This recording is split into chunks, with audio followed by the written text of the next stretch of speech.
Baik, sebelumnya Assalamualaikum warahmatullahi wabarakatuh. Perkenalkan, nama saya Lulida, saya dari Program Studi Manajemen Informatika 4A dengan NPM 217530020. Nah, pada kali ini saya akan menjelaskan atau mengerjakan sebuah paket Excel 13.3.12 dengan sebuah judul yaitu Configure WPA2 Interface VLAN on the VLC. Nah, sebelumnya kita memberikan user profil terlebih dahulu, kemudian alamat emailnya, gmail.com.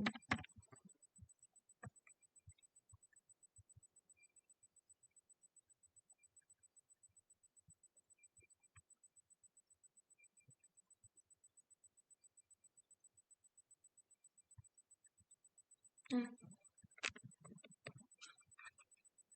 langsung saja di sini ada addressing table, di mana addressing table ini ada device router 1, SP1, LIP1, WLC1, radius atau SNMP server, dan admin isi.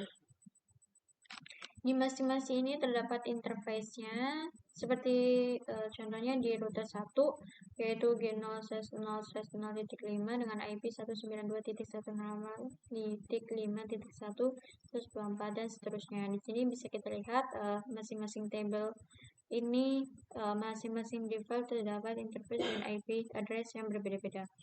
Lalu di sini juga ada tujuan, di mana di aktivitas ini kita akan mengkonfigurasi WLAN baru pada pengontrolan kabel VLC termasuk antarmuka VLAN yang akan digunakannya. Nah, untuk mengkonfigurasi WLAN itu kita menggunakan server radius dan WPA2 interface untuk mengautentikasi pengguna, dan juga kita akan mengkonfigurasi VLC untuk menggunakan server SNMP. Nah, di sini juga ada beberapa. Yang pertama kita akan konfigurasikan antarmuka VLAN baru di VLC, dan yang kedua juga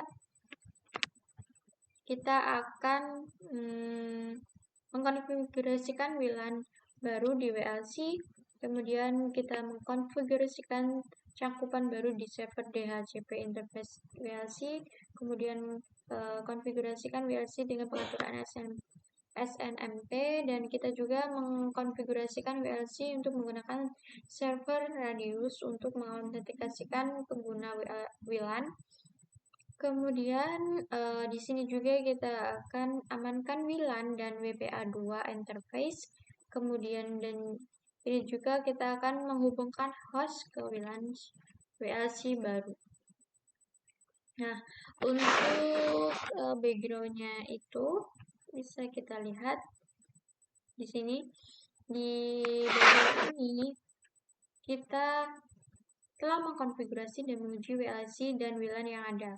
Nah, kita juga akan mengkonfigurasi WPA2 PSK untuk WLAN tersebut karena akan digunakan dalam bisnis yang lebih kecil, dan kita juga telah diminta untuk mengkonfigurasi dan menguji topologi VLC yang akan digunakan di perusahaan yang lebih besar.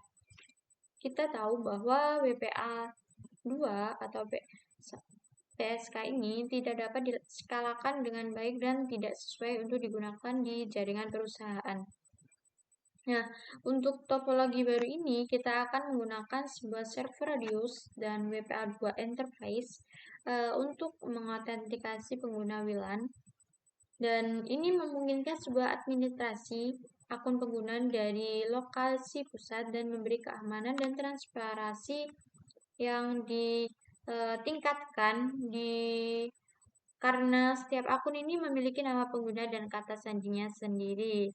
Nah, selain itu juga aktivitas yang dilakukan pengguna ini dapat dicatat di server. Dan di sini juga di lab ini kita akan membuat antarmuka WLAN baru menggunakan antarmuka yang untuk membuat VLAN baru dan mengamankan VLAN baru tersebut dengan WPA2 Enterprise. Dan kita juga akan mengkonfigurasi WLC untuk menggunakan server radius perusahaan untuk mengautentikasikan pengguna. Dan selain itu juga kita akan mengkonfigurasi WLC untuk menggunakan server SNMP. Langsung saja di sini agar lebih mudah. Di part yang pertama. Yang part pertama ini kita akan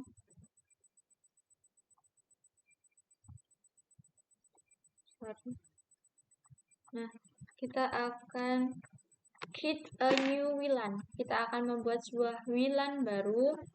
Di langkah yang pertama, di sini setiap VLAN membutuhkan antarmuka virtual di WLC. Antarmuka ini dikenal sebagai antarmuka dinamis. Nah, antarmuka virtual diberi ID VLAN dan lalu lintas yang menggunakan antarmuka ini akan ditandai sebagai lalu lintas VLAN. Dan sebabnya mengapa koneksi antar AP dan WLC ini kemudian router juga dilakukan melalui port trunk agar lalu lintas dari beberapa WLAN diangkut melalui jaringan dan lalu lintas tersebut untuk WLAN harus di trunk. Langsung saja kita buka admin PC, kita buka desktop, lalu kita sambungkan buka web browser terlebih dahulu. Kita sambungkan sebuah URL 192.168.200.254. Ini pakai S ya, HTTPS.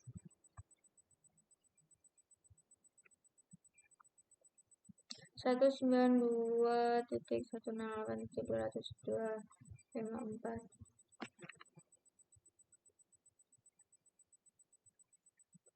Admin, kemudian ininya Cisco 123.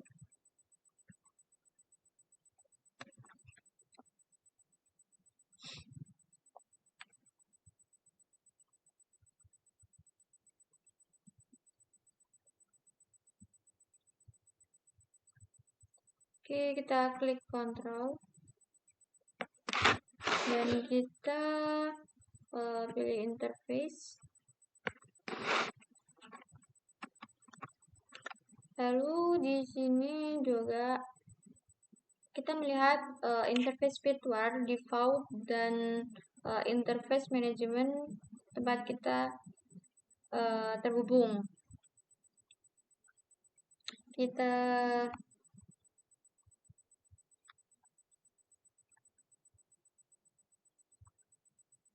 buat new.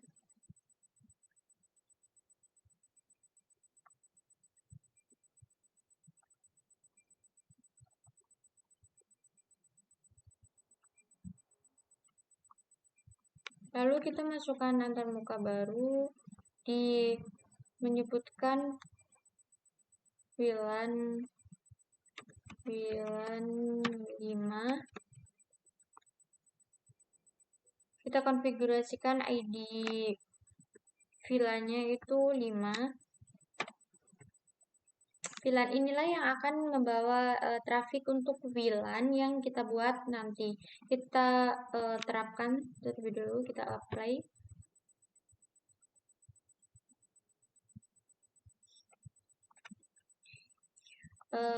Pertama, kita konfigurasikan antarmuka untuk menggunakan nomor port fisik 1.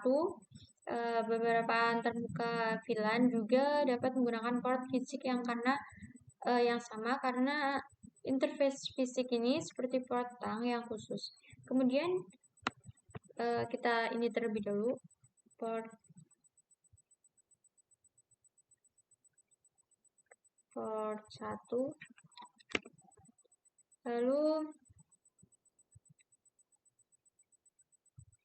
di sini juga kita menggunakan alamat IP 192.168.200.254. 168.5.254 dengan net mass-nya 255.0.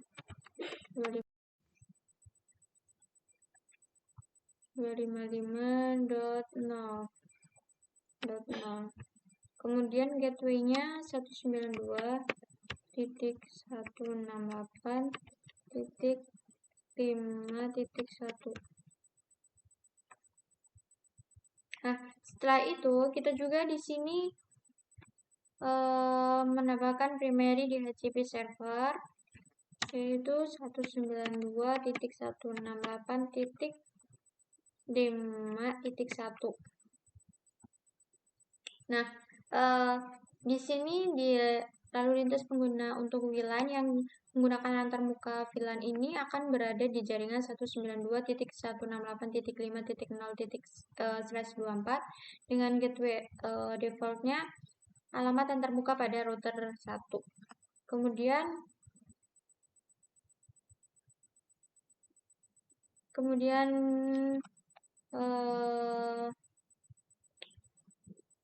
di sini juga ada alamat yang kita konfigurasikan di sini untuk DHCP memberitahu bahwa WLC untuk meneruskan semua permintaan DHCP yang diterimanya di localhost. Diterima di host di VLAN yang server DHCP-nya di router. Setelah itu kita pastikan jika sudah, kita klik apply.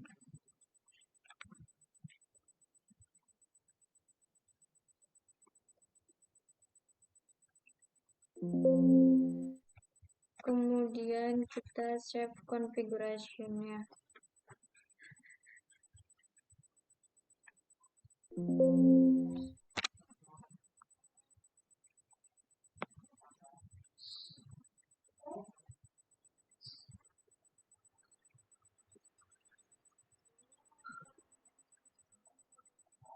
Lalu kita masuk ke langkah yang kedua, kita konfigurasikan WLC untuk menggunakan server radius.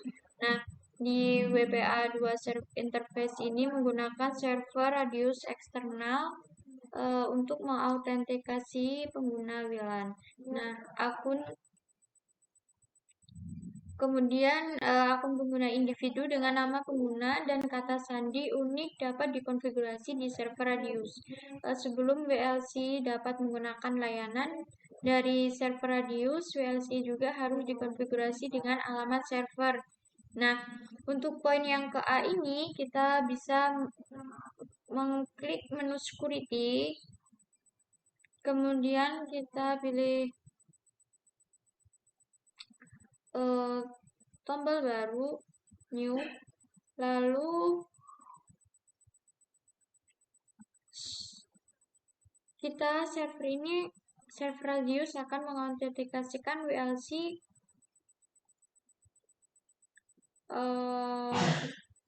sebelum mengizinkan WLC untuk mengakses informasi akun pengguna yang ada di server. Nah, ini juga membutuhkan nilai rahasia bersama, di mana kita menggunakan Cisco 123. Kita masukkan terlebih dahulu server IP-nya 31.1.1.254. Nah, di sini kita menggunakan Cisco 123 dan Cisco 123. Jika sudah, kita apply.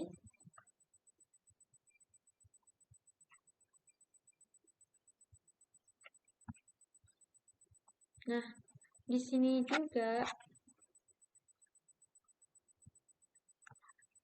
kita masuk ke langkah yang ketiga, kita new create VLAN.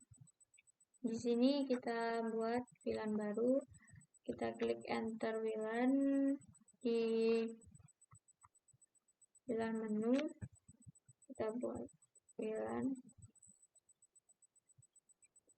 Kita pilih go. Lalu di sini kita masukkan nama VLAN barunya. Floor 2 employees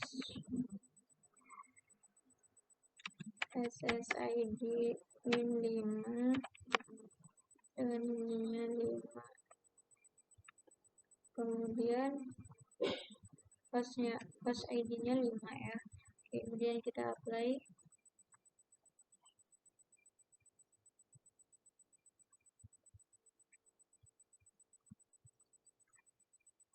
Nah, sekarang VLAN telah dibuat. Kita dapat mengaktifkannya untuk membuat VLAN itu berfungsi. Lalu pilih interface antarmuka. Ini VLAN 5.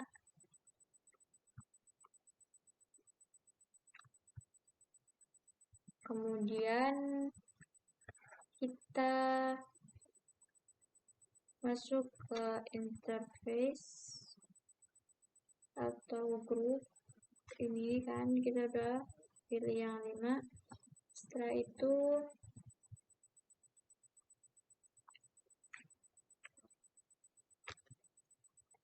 kita lanjut buka tab tingkat lanjut.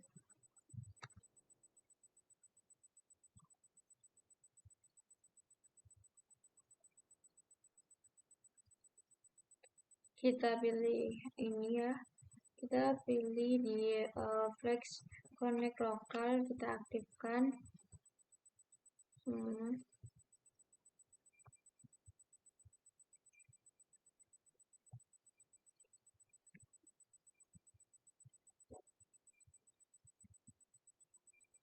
Lalu jika sudah kita apply, kita aktifkan. Untuk mengaktifkan VLAN baru, jika lupa melakukan ini, VLAN tidak akan berfungsi.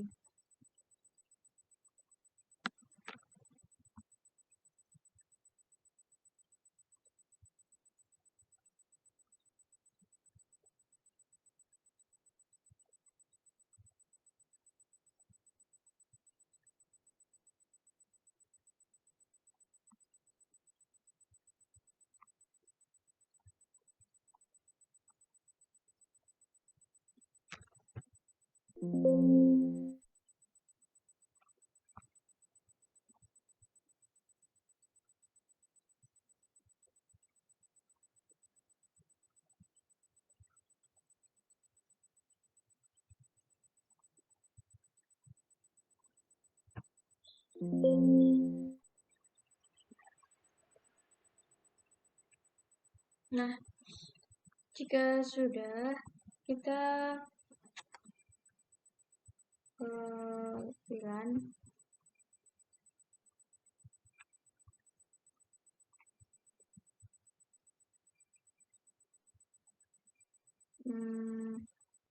Kita masuk ke ini kan, kalau kita mengklik VLAN ID ini, kita dapat mengedit sebuah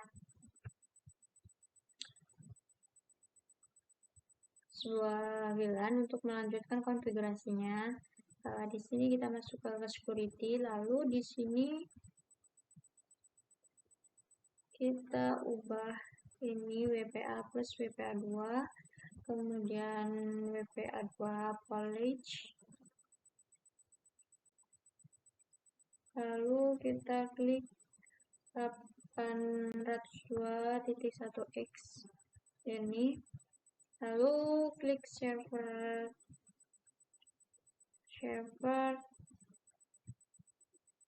AA server dengan memasukkan IP-nya.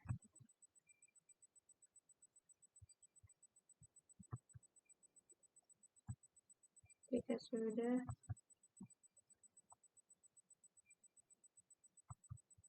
kita apply.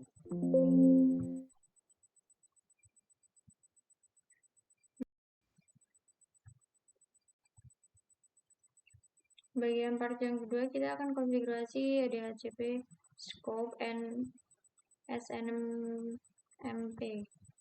Langsung kita konfigurasi, kita harus buka controller.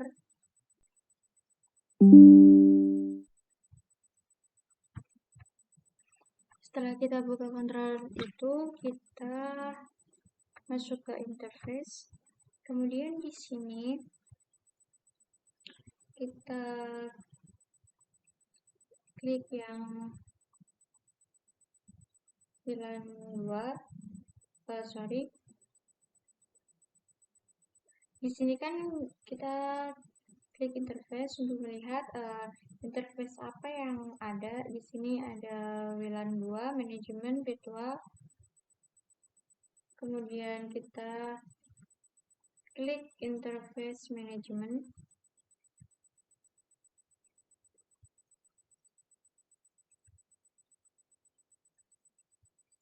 Di sini kita catat informasi pengamatannya di sini, yaitu IP-nya 192.168.200.254, kemudian netpass-nya 255.255.250, kemudian gateway-nya 192.168.200.1.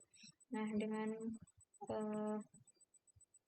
server primary key DHCP servernya itu tidak ditentukan. Kemudian di sini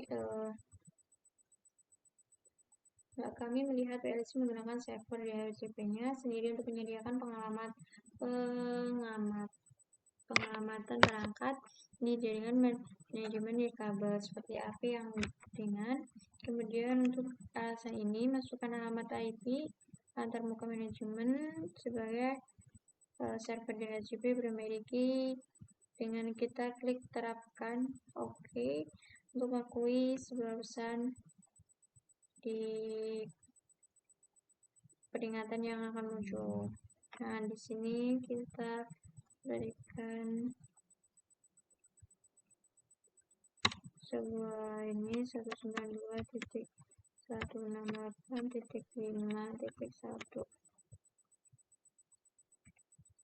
Nah, jika sudah,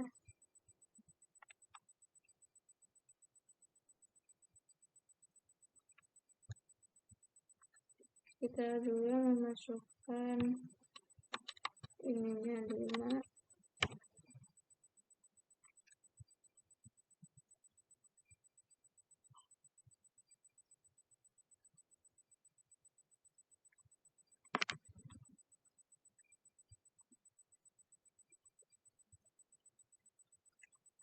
Nah, jika sudah, kita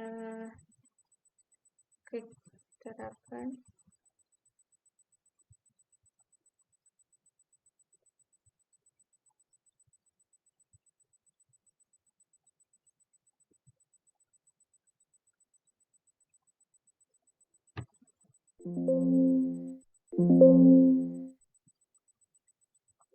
Lalu di sini kita di menu sebelah kiri di bagian internal DHCP server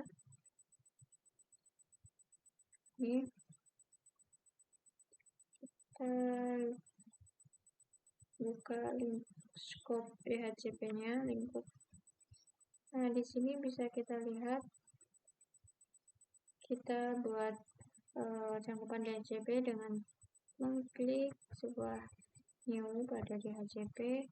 Lalu di sini kita berikan nama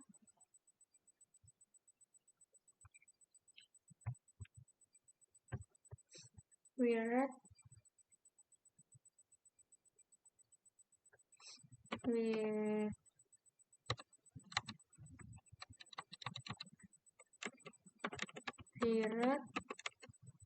management.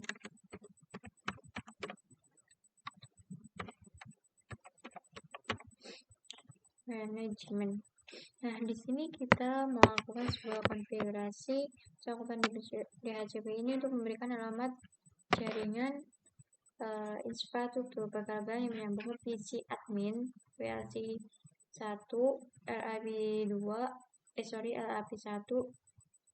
Kita langsung saja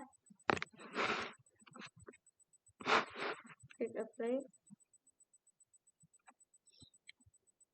Nah,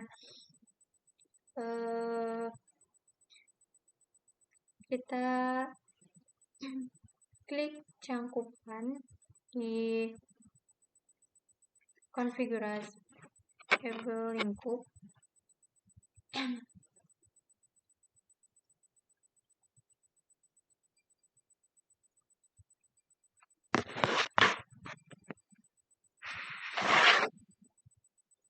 Untuk melihat sebuah informasi pengalamatan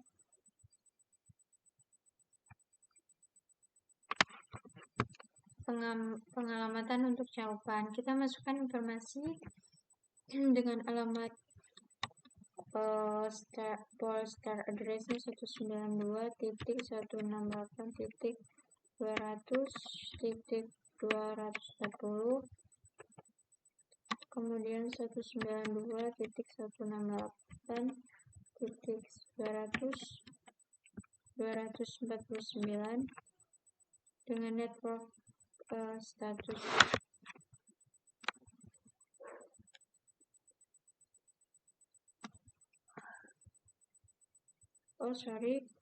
Networknya 192.168.200.0, kemudian netmasknya 255.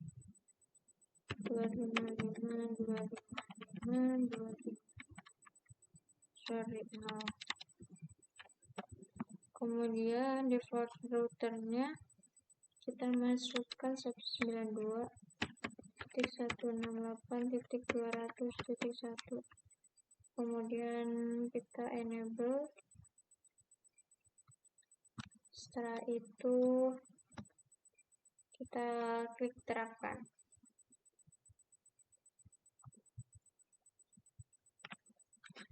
Nah, setelah itu kita simpan konfigurasi.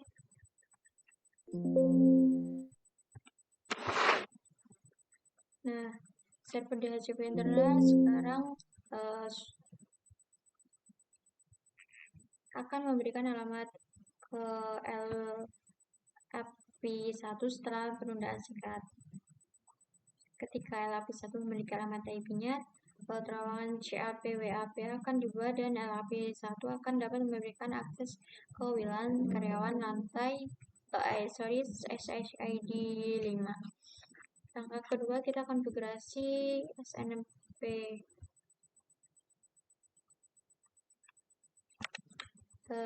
Kita klik menu manajemen.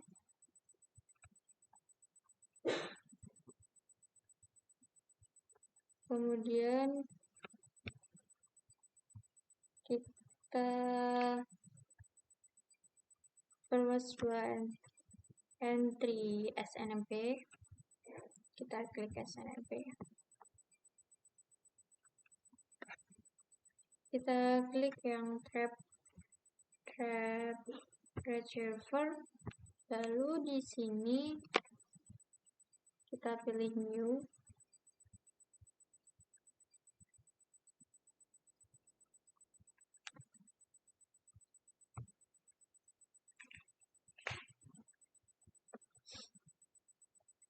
Sedikit lambat. Kita masukkan WLAN name-nya WLAN SNMP. Kemudian IP address-nya 172.131.1.254.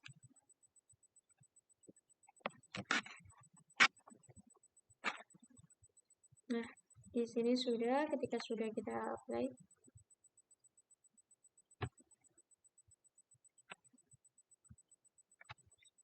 Lalu kita ke bagian yang keempat, yaitu menghubungkan host ke jaringan. Nah,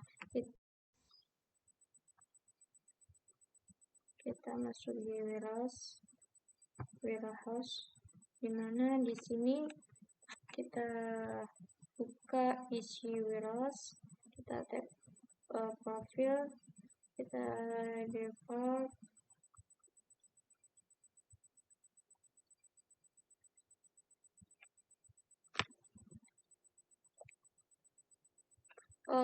kita new, kita buat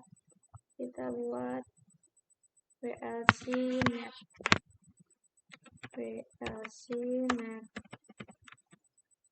kita oke. Lalu setelah itu kita sorot nama jaringan nirkabel untuk WLAN yang telah kita buat sebelumnya, dan kita advance stop, kita verifikasikan bahwa sebuah SSID untuk LAN nirkabel ini ada. Kemudian kita klik berikutnya, di sini ada, kita klik next. Lalu Wirahost akan melihat SSID yang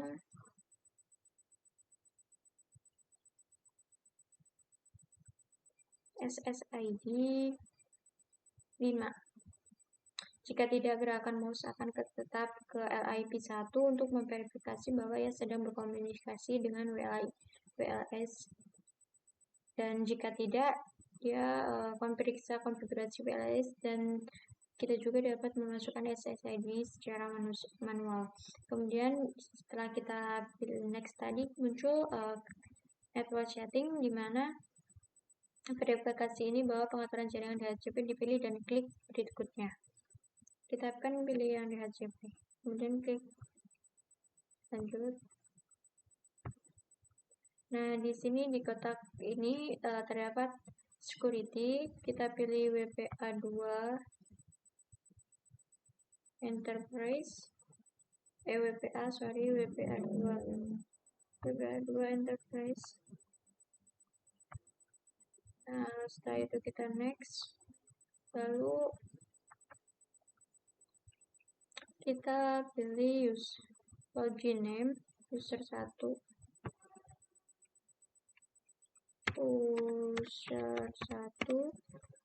dengan password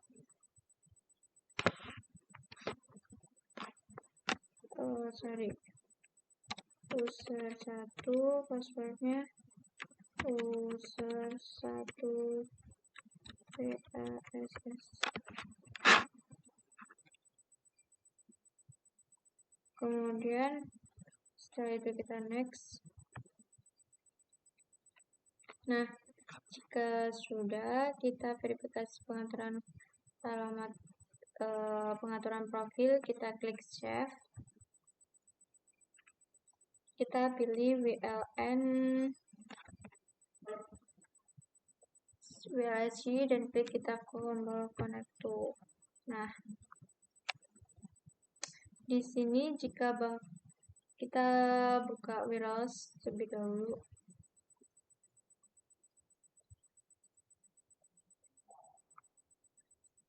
Kita buka desktop, kita masuk ke IP configuration. Nah, di sini konfigurasi bahwa Wirahost telah tersambung ke WLAN. Wirahost harus menerima alamat IP dari server DHCP yang dikonfigurasi untuk host di router 1. Nah, alamat akan berada di jaringan 192.168.5.0/24. Kita juga mungkin perlu mengklik tombol fast forward time untuk mempercepat prosesnya. Nah, kita lakukan uji coba di command prompt.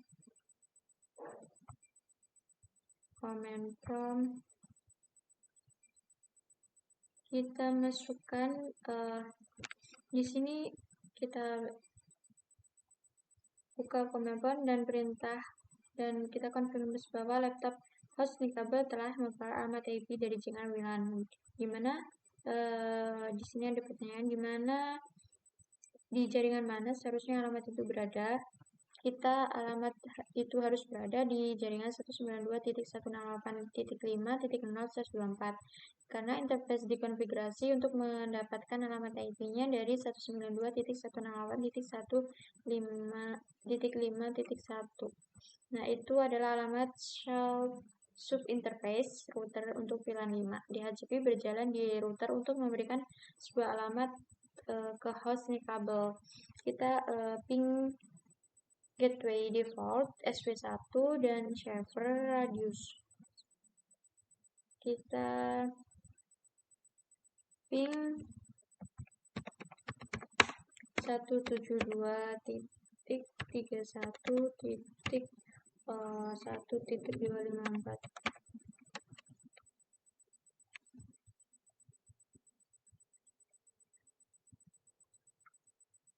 Nah, di sini konfigurasi ini menunjukkan sukses konektivitas penuh dalam topologi ini. Nah, di sini ada dua pertanyaan, di mana yang pertama itu server radius menggunakan mekanisme autentikasi ganda. Apa dua hal yang diautentikasi oleh server radius? Mengapa menurut Anda itu perlu? Nah, server radius ini mengautentikasi WLC dan host kabel. WLC membuat permintaan autentikasi atas nama host nirkabel. Autentikasi WLS juga diperlukan karena penting untuk melindungi tabel server radius dari nama pengguna dan kata sandi dari intrusi oleh perangkat yang tidak sah. Inilah mengapa rahasia bersama diperlukan secara konfigurasi WLC untuk menggunakan server radius. Nah, yang pertama pertanyaan kedua yaitu apa keunggulan WPA2 Enterprise dibanding WPA2 PSK? Nah, untuk WPA2 PSK itu mengharuskan semua host menggunakan kata sandi yang sama. Selain itu, nama pengguna juga tidak diperlukan. Ini berarti lebih sulit untuk memantau saat pengguna terhubung dan keluar dari jaringan. Selain itu, karena begitu banyak host yang menggunakan kata sandi yang sama, lebih mudah bagi aktor ancaman untuk mencuri sebuah kata sandi dan mendapatkan akses dari jaringan tersebut. Nah, terakhir jika kata sandi PSK perlu diubah, semua pengguna harus diberitahu tentang kata sandi baru tersebut. Ini juga menciptakannya kemungkinan yang lebih tinggi bahwa kata sandi itu dapat dicuri. Nah, sedangkan WPA2 Enterprise ini menggunakan radius memungkinkan pembuatan dan administrasi dari beberapa akun pengguna unik. Nah, perilaku pengguna dapat dengan mudah diaudit dari log yang disimpan oleh server radius. Selain itu, pengguna juga dapat dengan mudah dihapus dan atau ditambahkan saat staf di perusahaan berubah. Nah, karena di sini sudah 100% complication-nya, kita cek threshold.